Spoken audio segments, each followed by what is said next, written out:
The following program is brought to you by the Internet Broadcasting Organization.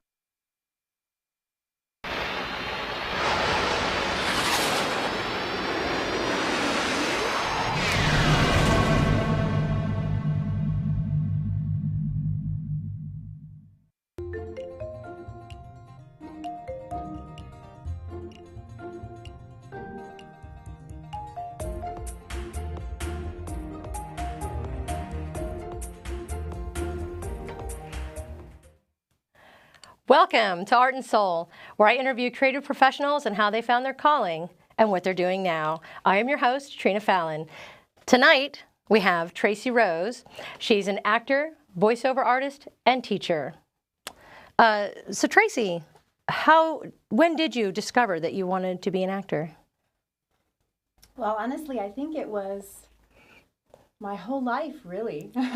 I've always been into television and movies, and even as a small child, growing up watching Doctor Who and Star Trek and shows like The Phoenix, and of course everything sci-fi because I'm a crazy sci-fi person. I was so into it, but I wasn't just watching it like being entertained. I would actually put myself to sleep at night by recreating the scenes and stuff from the episodes or whatever I'd watched that day. So I was always kind of acting my whole life, but just never really did anything with it until recently. So Yeah. I've always felt like I was an actor at heart, but you lose that sometimes with life. Yeah, absolutely. So how was your journey to here? Wow. I spent the better part of my life listening to everybody saying, tell me what to do. And, I think when I was 5 years old, my first memory of being given an opportunity, I was 5, and my uncle came and asked my mother, because I have a twin brother, and they needed twins for their show. And my uncle came to my mother and said, can I use your twins? And she, of course, she's a good mother. She had to say no because she didn't know enough about the situation. But I'm in my 5-year-oldness. Yeah. Please, Mom, let me do it. Please, I really want to do it. Not thinking about it, but there was something in me then, even at that young age. And it was significant enough that I remember it today. Yeah, absolutely. And thinking and just being crushed that she said no. And then later on, when I was 12, I was always acting. I was always doing something, but just mostly ignored. Yes, that happens. My mom did the best she could. She was a single mom, trying to keep her head above water. But, when you have somebody like me at home, if you know me, Yeah. kind of crazy. So she was used to kind of weirdness and stuff. So then later, when I was 12 years old, or maybe even younger, I was listening to Sandy Patty, and I realized I could sing. Oh. Because she, at the time, was this great singer that had such a high range, and she was a very, very good high soprano. And I was singing, and I could hit those notes. Wow. I thought I could anyway. So. Yeah. And so I went to my mother again, and I said, Mom, listen, I can sing. And she said, don't worry about it. That's a dead-end street. You'll never go anywhere. And that was when I really kind of listened to her telling me that it was a dead-end street, because she basically put in there that everybody can be an actor. Oh, wow. Everybody. There's all these talented people out there, and really only a few get in. So it's like winning the lottery. And okay. See, now that I'm thinking about it, I'm like, okay, that was wrong. But really, at the time, that's maybe that's what people think. Yeah. Is that what people think? Yeah, you bet. They think it's a playing the lottery, and if you don't play the lottery, then you're not disappointed when you lose. Oh. So that's kind of where I went with it, and then. You put it aside for just long enough that it becomes not there anymore, or so squashed that it's not It's almost like, palpable yeah, anymore. exactly. It's like And that. so I just let it go. It was something I let go, and I started listening to everybody tell me, oh, you need this degree and you need that degree. Which, yeah, that's something that I was so impressed by when you're just a sleeper. You know, she's a sleeper agent. I mean, this woman is like a Swiss Army knife of cool. You know, how many degrees do you have? Oh gosh, this is embarrassing. I'm making her answer this. Well, my first degree was in accounting. It was an associate's degree in accounting, and that was really my pioneer degree, because that was when I really kind of didn't believe in myself at all, and so that was the big shock that I actually did it. Yeah. Oh wow. Yeah. And so that was, I mean, it was great. I mean, the whole story behind that is pretty tragic, but you know, when I was 15 years ago, I was in a basement, basically, with no marketable skills at all. I didn't even know how to turn on a computer. I know how you feel. And just was hiding, basically, came out of a really bad fight with my kid's father. It was very violent. It was a bad situation. Mm-hmm. And I was hiding. And I came to a realization that it was time to get out. Mm-hmm. Despite everybody telling me, everybody had told me for years that I needed to get out of that relationship, but I didn't listen for some reason until that moment. Until that moment. Because he hurt my kids for the first time. Yeah, exactly. And that night was particularly bad, and the voices were particularly loud. Yeah. And rightly so, because that was a defining moment for me. Mm-hmm. Do I sit here and put my kids in danger now? Because then it was about my kids. Right. Yeah. And so I decided to get out and do something else. You got to draw the line somewhere, honey. Yeah. And I think that was a fairly good one. That was my moment. And I think a lot of women have that, I mean, a lot of women stay in relationships and stay in those things because they feel trapped. And in essence, they are, mm-hmm. because I was. Yeah. You know, I couldn't leave the house without spending $1,000 on daycare, and I didn't have the skill set mm-hmm. for anyone who made over $1,000 a month. Mm-hmm. So you are trapped. Right. But then I thought, you're also trapped, but you can also get creative and figure out how to get out if you're pushed to that point. Right. And that was the motivation. Pushed me to that point was he hurt my kids. Right. And I was gone the next day. And my dad bailed me out. He said, come and live with me and take a few classes in accounting, and then you can get a nice job somewhere that'll pay you good enough and stuff. So I did that. He played me perfectly. Said take Go, a few Dad. more classes.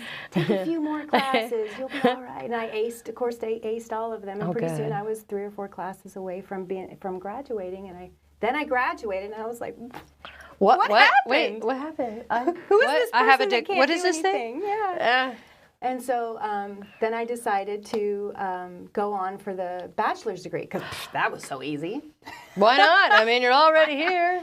So I got a bachelor's degree. I ended up with 2 bachelor's degrees. Wow. One in general business and the other one in international business. Yeah. Accounting, business, international business. Yes. I'm telling you, she's a sleeper. I'm telling you.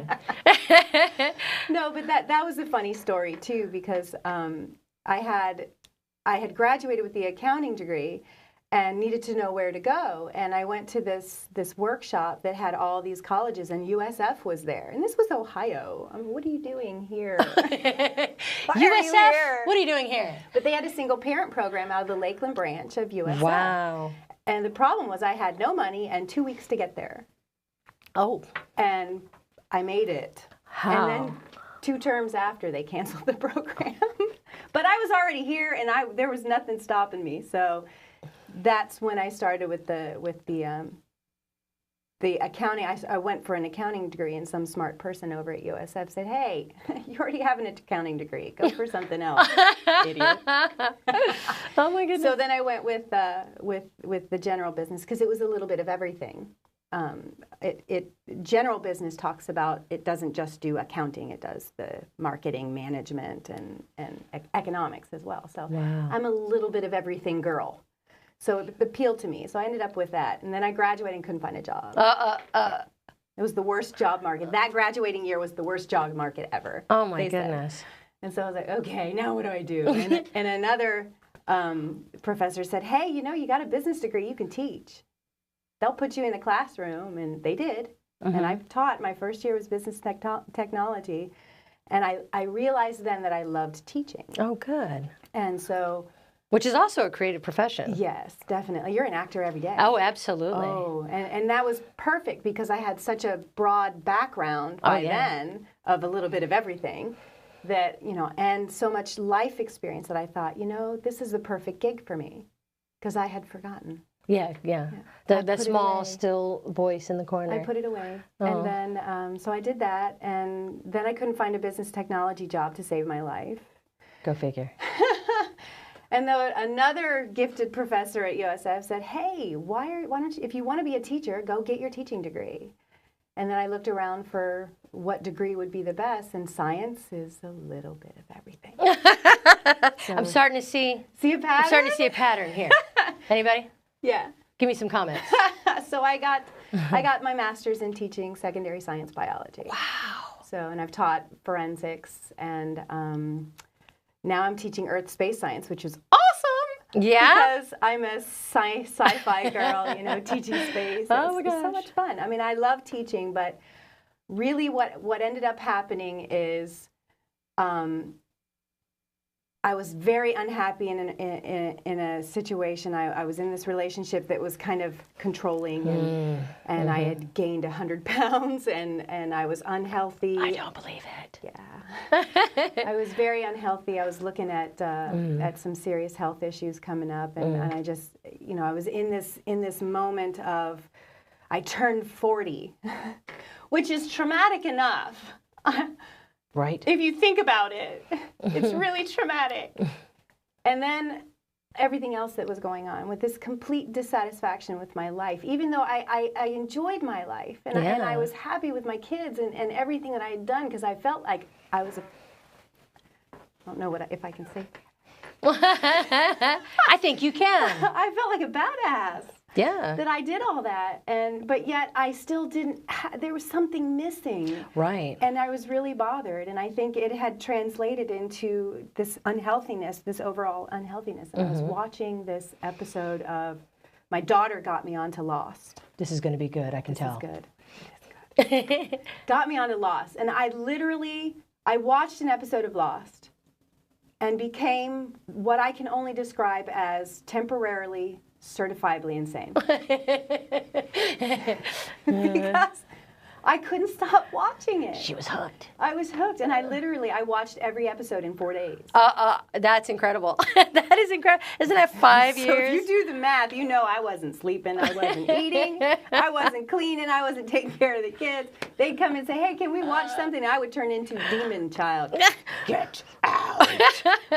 I watched the show, and there was one scene in particular that just gutted me. And I might cry when I tell you. That's fine. That's fine. Bring it on. But, I got to hear about this. It was the scene with Michael Emerson, where he's defending himself because he's been this bad guy, this horrifying bad guy, because you don't know how bad he is until. No spoilers. No, I'm sorry. No, it's fine. It's fine. It's fine. But he comes out and he's explaining his character and why he did what he did, and all these things. And it's this. I do believe that he won some kind of award for this performance.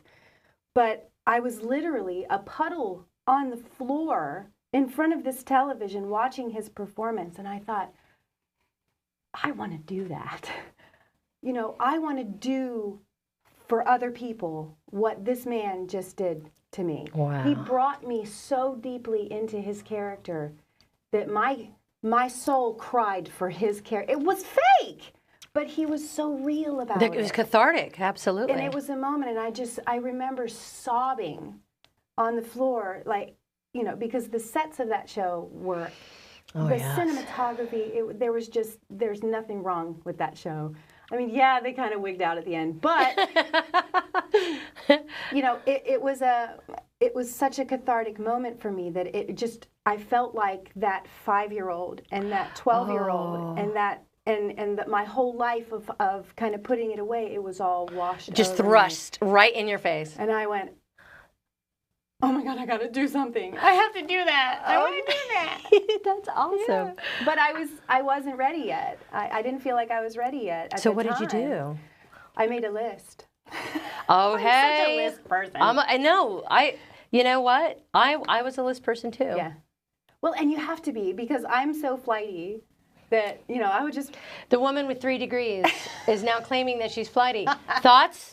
Put them below. Put them below, people. Yes. Well, you know, I'm like a tornado, you know. This I see. So, yes. So, a lovely tornado. Yes, but I have to kind of organize the chaos. I do operate very well under organized Being chaos. a mom is organizing the chaos. Oh, yeah. And being a teacher. Yes, everything is organized chaos. But fun, you know. My life right now, I wouldn't trade it for a million years. I mean, I think the way it's worked out is perfect, because now with the degrees and the teaching, you know, I'm not a starving actress. No. I can pick. Oh, the parts absolutely. that And I that's want. actually a very solid point. Yeah. Now, you said you had a list. Yes, I do have a list. I did have a list, but it was my own perception of what I needed to do at the time. Didn't necessarily need to be true, but it was my perception. But it kind at of the helped time. give you that confidence. Yeah, it gave me the confidence to go, okay, check, check, check. The first thing was I had to get healthy again. Yeah. So I made a plan, another secondary list of how to do that. And one of it was losing 80 to 100 pounds, which success, beautiful, you're a what beautiful I did, woman. yes. And everybody always asks me what I did, and it's no big secret. I just, you know, ate right and worked out like a crazy person. That's all. That's And we the all know when secret. she puts her mind to something, it's getting done. It's getting done. And it wasn't, you know, part of that was because of the perception that I grew up, because I'm an 80s girl. You know, you think everybody has to be bone thin to be in television. You want to be in television, you got to be in bone Those thin. old And standards. that was false. But that's what led me originally to say, okay, I got to lose weight. Well, it also saved my life, so. Yeah, well, you know, can't fault results. You know what I'm saying? Results you know, are let's good. be realistic. And it gave me some you know, I got to realize what I could do. As far as physically, I was not as limited as I thought I was. Right. Because now, I mean, one of the projects that I did recently that I thought was so impressive was that I got to be in a fight scene. Oh my goodness! You know, Now let me ask you this: we've got a clip of this particular of the answer to this. Yes, of course I know the answer. What was your first big break? Oh wow! My first big break was it has to be Dominic Smith. He believed in me. He saw something in an audition that he was a student at the Art Institute of Tampa for film, and they were doing student film auditions, and I was invited by 4D Studios, Justin Padilla at 4D Studios, to audition for these student projects. And I went in. It wasn't my first audition ever, but it was one of the first. It was your first big break. Yeah, so I was terrified. Ah! I go in there and I do my best. You know, I'd learned a few of my mistakes, and so I went in there, and he was just, I guess he saw something. I don't know what it was. He had to see through a lot of, you know, rookiness, but he was the one that believed in me and gave me that part, knowing, because those are 48-hour film festival projects. You don't get a script beforehand, so it's not like you know what the parts are. I mean, it's really so fantastically crazy. Yeah. That when it works out as well as it did, it's more cosmic. It becomes more cosmic and good mojo, because you know, for everything to work together like that, something else is going on. Something else is going on. Something else is at work here. Yeah, and that was a fantastic project, and I learned by doing in that sense, and that was the project that said, yes, you can do this. And that was Camp Carmela. Camp Carmela, yeah. Okay, let's look at the clip.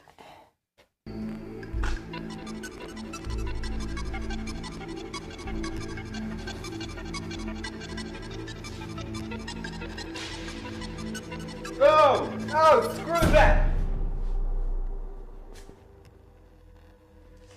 I thought I told you not to wander around. I was coming to look for you. I finished my lines. That old thing. I was always against the cold read. I always felt that you could never get the casting directors to see who you are. You don't have time to find the best place of yourself. It's just so impersonal. No. Me? I like to reach deep into your soul. I like to tug on your heartstrings. I like to dig into your nightmares. Taste your sweat and blood. I have to go home. I'm tired. I have to go home. I want to feel your emotions. I'm tired. I have to go home. I want to live them. I want to see the fear in your eyes. Directors, they say, pretend this and pretend that, but I want it to be real. And scene. Good work. Matt, Yeah. do me a favor next time. Don't shine that light in my eyes. You don't want to blind your actors. Right. Sorry about that, Miss Morrow. We'll get that fixed. It was all fake?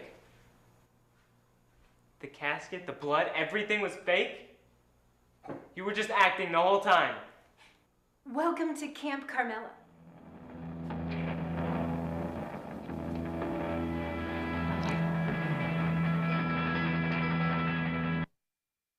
And that was her first role. First ever. Yeah. I had to show it. I love that. When I watched it, it was so great. Yes. It was so great. I love the twist at the end. Yes, it was great, and I absolutely had so much fun on that. And they made it, you know, the folks, everybody involved, Dominic Smith, the whole crew. They're just such gifted filmmakers. I mean, every film that I've done so far, I can't really. There's been a couple that I haven't, but most of them have been through the Art Institute of Tampa. People connected to that. But I mean, they're just so gifted. How do you not? Oh, I don't. not do that? So, how do you just? I know you have a method for choosing a script. Tell us about that. I do now. Yeah. If it scares me, if I'm like, can I do that? Then, you know, it's on the list. And if it makes me cry, It's on the list. it's definitely on the list. And if it makes me laugh, it's on the list. Oh yeah. And I can choose those things now. You know, Yeah. whereas if I hadn't had the background that I have, I wouldn't be able to be so picky. Absolutely. You know? Now, one of your films, and we have a clip for that coming up as soon as I get the signal. Now, this was another film that you worked with Dominic Smith. Yes. And did this one? Which one did this? What did this do one for you? terrified me. Did it terrify you? terrified me. And this one Yes. won awards. It did it not? It's still winning awards across the roof. It won Best Use of Drama, Best Audience Choice. I mean, it's still. I mean, the group went to New Orleans at the Wow. film festival in New Orleans to see where it's going to go, and they're still submitting it. So it's We're going done to see. very Well, well. let's take a look. Yes. Oh wow.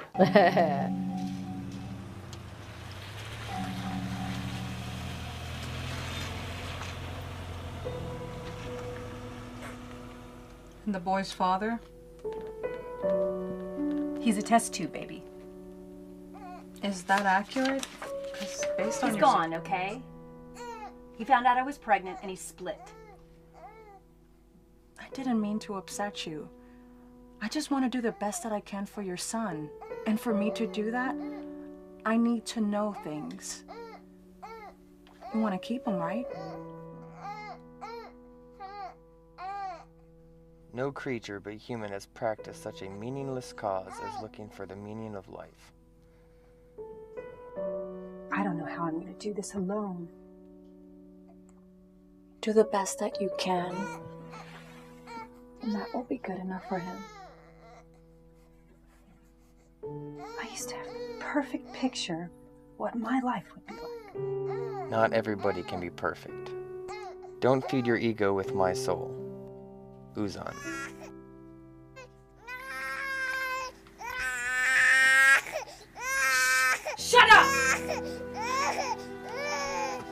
I said, shut the fuck up!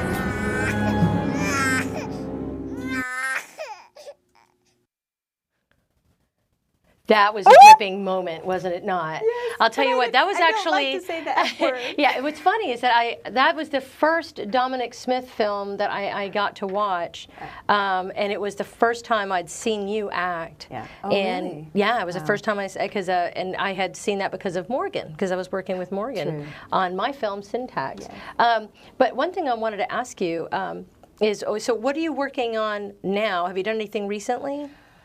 Oh yeah, I've done some voiceover work, which was so much fun. I couldn't believe I was getting paid. I did recently. I did a show with.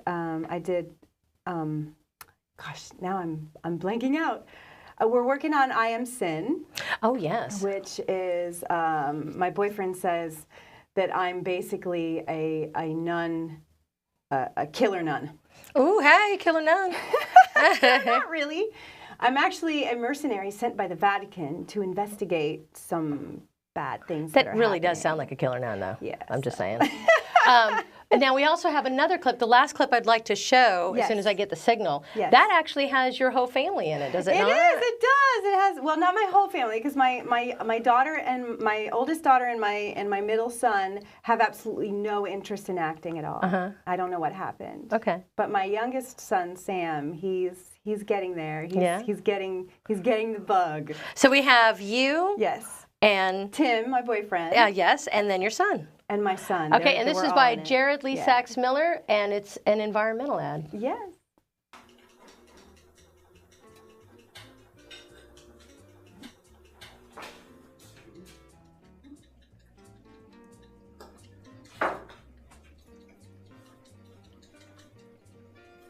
Don't forget your gas mask, honey. Thanks for reminding me.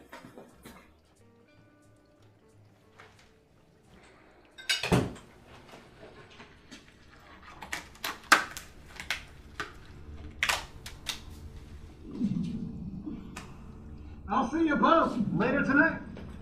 Dad, What is it, champ? why do you always have to wear a gas mask?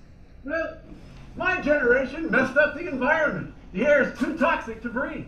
So it's up to your generation to fix our mistakes.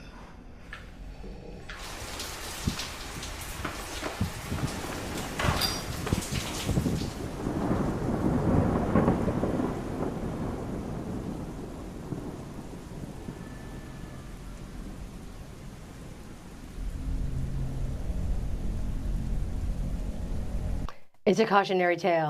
That was so much fun. You know what's great is that, and I kind of struggled with this when I was getting ready for the show, because I wanted that to be first because it was so chipper, and then to kind of see the progression. But I think it tells more about you that your first role was so creepy.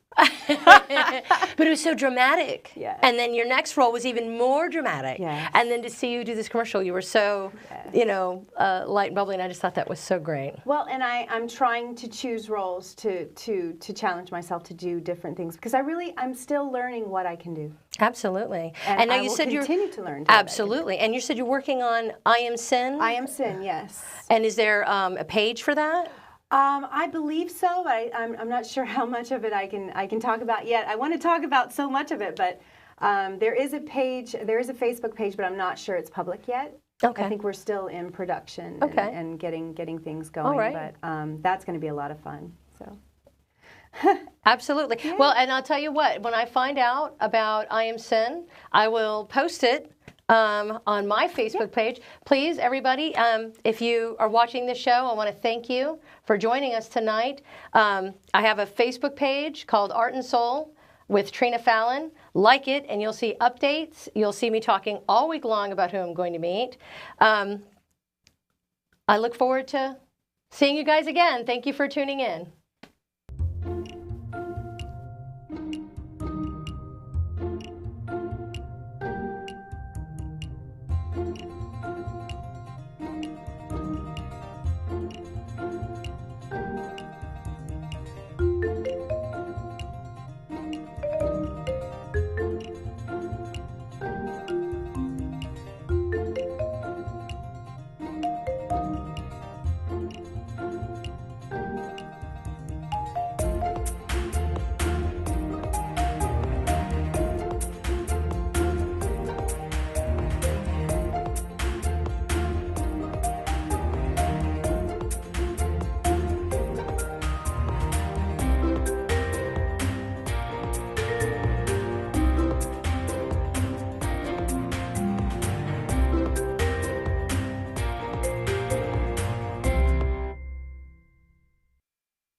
This program was brought to you by the Internet Broadcasting Organization, setting the standard for new media broadcasting.